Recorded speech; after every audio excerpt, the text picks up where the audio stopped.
Thank you, Chair.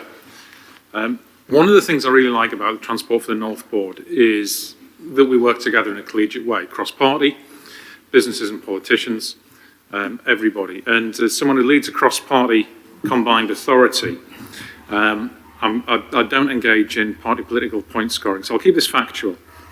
On Monday, I was at the Port of Tyne when the Prime Minister was making his speech, doing an impression of a motor car.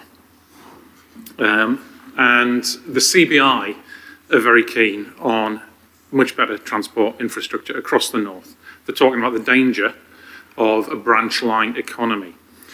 The trade unions we've had letters from, they're very keen on transport infrastructure investment. The business communities are interested in transport infrastructure investment. It seems that everybody wants this, yet decision from Whitehall has let us down. The Prime Minister was asked by the Managing Director of Transport North East, specifically, obviously, because it was in the north of the Port of Tyne, about the investment in the Leamside line.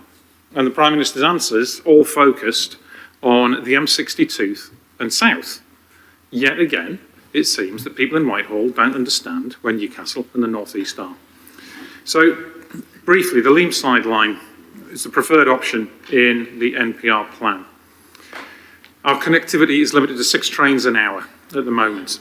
The Prime Minister was saying we don't want to be carving through huge swathes of virgin countryside. The Leamside line was opened in 1856, 165 years ago. The infrastructure is still there. There is nothing new or greenfield that needs to be done. The entire thing can be electrified and reopened for £600 million. He talked about improved journey times, but the reality is those improved journey times, there's a little caveat on page 84 of the IRP, because I read everything, and it says, subject to stopping patterns. We're already having to fight off timetable changes that are going to stop the trains from Liverpool coming right the way through the north to Edinburgh.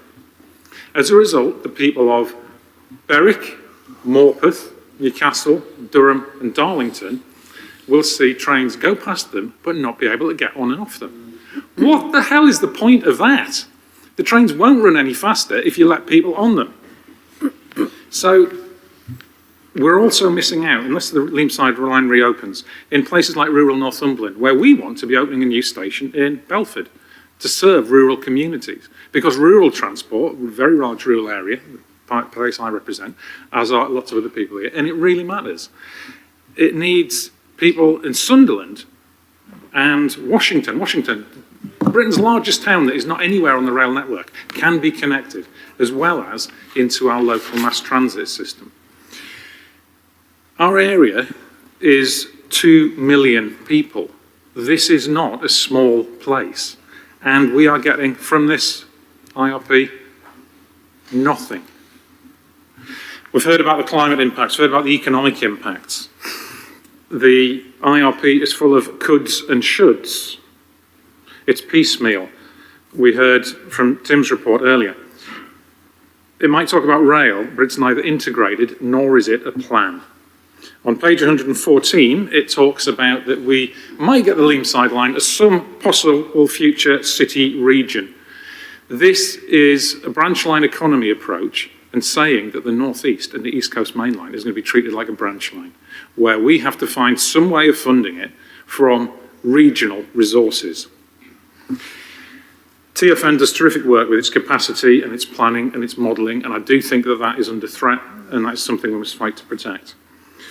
I think, given that the government has said very clearly that they wish to protect the union with Scotland, and the area I represent directly borders that,